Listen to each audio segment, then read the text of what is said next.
Hey y'all, welcome to Heritage Ways. This is Miss Katie and this is Project 54, and today we are working on episode 19. Now, so that I don't confuse y'all who are following along chronologically, yes, this is out of order because I got sick during the week of special sides and I could not film episode 19. So here we go. Today we are making maple baked acorn squash, and I really hope this is going to be helpful to y'all. Those of y'all who may have acorn squash in the garden, you planted it because you thought it'd be fun, but now what do I do with it? Or you see it in the grocery store and you think, well, I don't know what that is other than a green football. So I am going to help you today with a recipe that I've really seriously been making since I was 9 or 10 years old. It's not a recipe, it's a method, but we're going to come up with a recipe for you today, measurements and all, and we're going to help with that, and you're going to have a delicious maple baked acorn squash this fall or winter. So stay tuned. Episode 19, Project 54.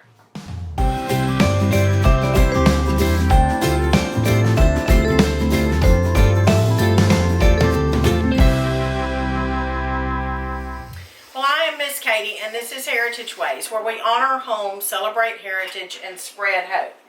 I have a little helper over here helping me wash some dishes, so thank you, little helper. Just pop in and say hello. Hi. This is little Miss Homemaker, who sends out the postcards to our patrons at the certain tiers on up. You do that every month, don't you? Yes, ma'am. So if you would like a postcard from little Miss Homemaker and the family, then check out our Patreon link down below, right? And that's what you're working on here in a minute, isn't it? Yes, ma'am, it is. Okay, thank you for washing the dishes. Yes, ma'am. Okay, today I am making something, like I said, that I've been making ever since I started cooking for my childhood family. And I have a story of why I started cooking, or why I had to start cooking for my childhood family about 9 and 10 years old. And I will share that story over on Project 54 After Party, which is August 27th. Now, if you're watching this video after the fact, then you can go to that video to see that story if you're interested. But today, like many of my recipes, I don't really have a recipe, but I do have a method, and by the end of the video, maybe we can come up with a recipe. So let me get out some measuring spoons for that reason. It's time for a hospitality tip, and it's always nice to offer your guests a beverage when they arrive at your home, whether it's a glass of water or a cup of coffee or something else. Alright, so we have acorn squash here. I've grown up eating acorn squash. It is considered a winter squash because it's got the hard outer covering. It does store longer, much longer than your zucchini squash or yellow crookneck or straight neck squash or something like that. So this is in the same kind of winter squash family that your harder, like your patty pan or your butternut or spaghetti squash, that kind of squash would be. So you can store this much longer than you can store the other squashes. I try not to get one with too much of the orange on it.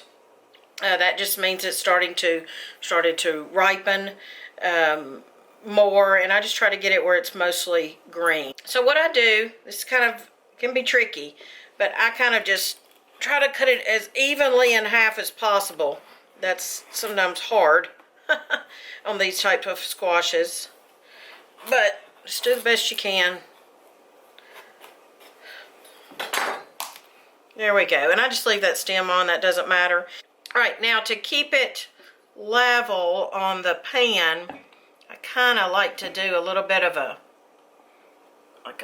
little cut, but also some of your, don't go too deep there, because I don't want the goodness that we're going to put inside, I don't want that to leak out, so I don't go all the way through, just enough to kind of stabilize it if I can.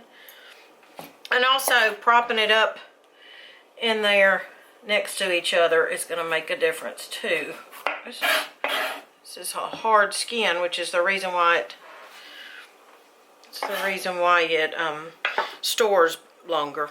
So I just take the seeds out. You can keep these for planting next year, especially if it's heirloom squash. This is not a difficult dish, but it is a special side because it's something that you might not ordinarily think of. Maybe you do. Maybe you do, especially if you have a lot that you've grown. Oh, there goes the seeds, decorating the kitchen again. All right, so I'm just going to prepare the other squash the same as I did this one. At this point, I just take a fork and kind of puncture the insides. I don't go all the way through because, again, you don't want your things that you're going to put inside the squash, you don't want that to go all the way through. And again, this is just a rustic, you know, down home method. I kind of had to squeeze them in here, but that'll do. And this will feed. I would cut these in half when I serve them. And now, when I was growing up and we had a plethora of these in the garden, each person would eat a half of one. But you could cut them in half, so that'd be 2, 4, 6, 8 servings. So 4 to 8 servings of this. So what I'm going to do now is simply sprinkle with salt all over. No measurement, just sprinkle with a good, healthy, I use a Redmond real salt or a Himalayan sea salt. Okay, and then I take a pat of butter. Now, if you wanted to be a little more thorough, you could melt the butter and kind of drizzle it over top, which that would be fine, but I'm just showing you what I've made all my life, and it has served me well. But if I were writing for some gourmet magazine or I was on TV, yeah, I'd probably melt the butter and just kind of drizzle it all over. So I'm going to say probably 2 teaspoons of butter for each each acorn squash half. I usually add cinnamon all my years of making this, but I am now going to put this apple and pumpkin pie spice mix. This is actually in my first cookbook, and if I'm not mistaken, I think I have a video about it, so I could link that. But it is cinnamon, ginger, nutmeg, cloves, and allspice. So a really nice fall blend. And I'm going to put, let's see here. Okay, so that's 1/16 of a teaspoon, so half of an eighth. You might just call it a good sprinkle. It smells good already. What a wonderful fall dish. This is pretty too. Right, I've got my oven on 425. Honestly, you could do it anywhere from 350 to 450, but let's go with 425 today. Don't be afraid to experiment in the kitchen. That's how most of us who cook all the time started. Or how we still do. Okay, I'm going to measure this just for your sake today to see how much. All right, I'm going to call it half of a tablespoon in each well, or acorn squash half. Again, if this is something you wanted to be a little more thorough or fancy, if you will, maybe you'll melt your butter with your maple syrup. This is maple syrup from my great-grandfather's trees, by the way.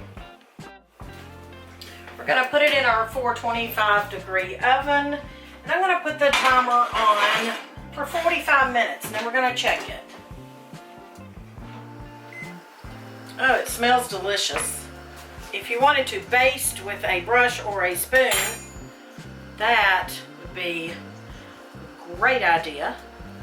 I wish you could smell these amazing spices. I mean, there's just really, in my opinion, nothing like the spices of autumn. Love, love, love. I don't know why I start singing when there's good food around. That's weird. Okay, so I'm going to just, oh, they're done. Okay, so they are done. They are done.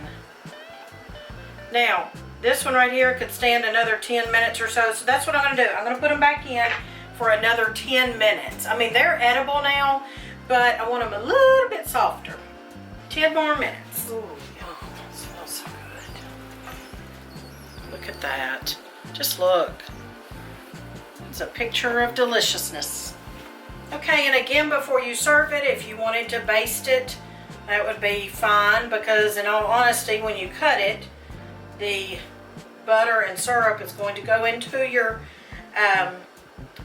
serving platter or your baking dish. You might want to wait and put these on your serving plate and then cut them in half. For our purposes today, for tasting, I'm going to put an entire half.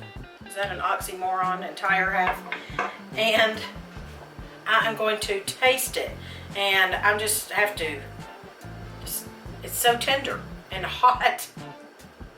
So tender and hot. So I hope this is a new idea. It's not difficult for you to have a special side this fall or winter. Oh my stars. Okay, sorry. Didn't mean to scare you. But oh my stars, I forgot how delicious this actually is. Oh, okay. Yes.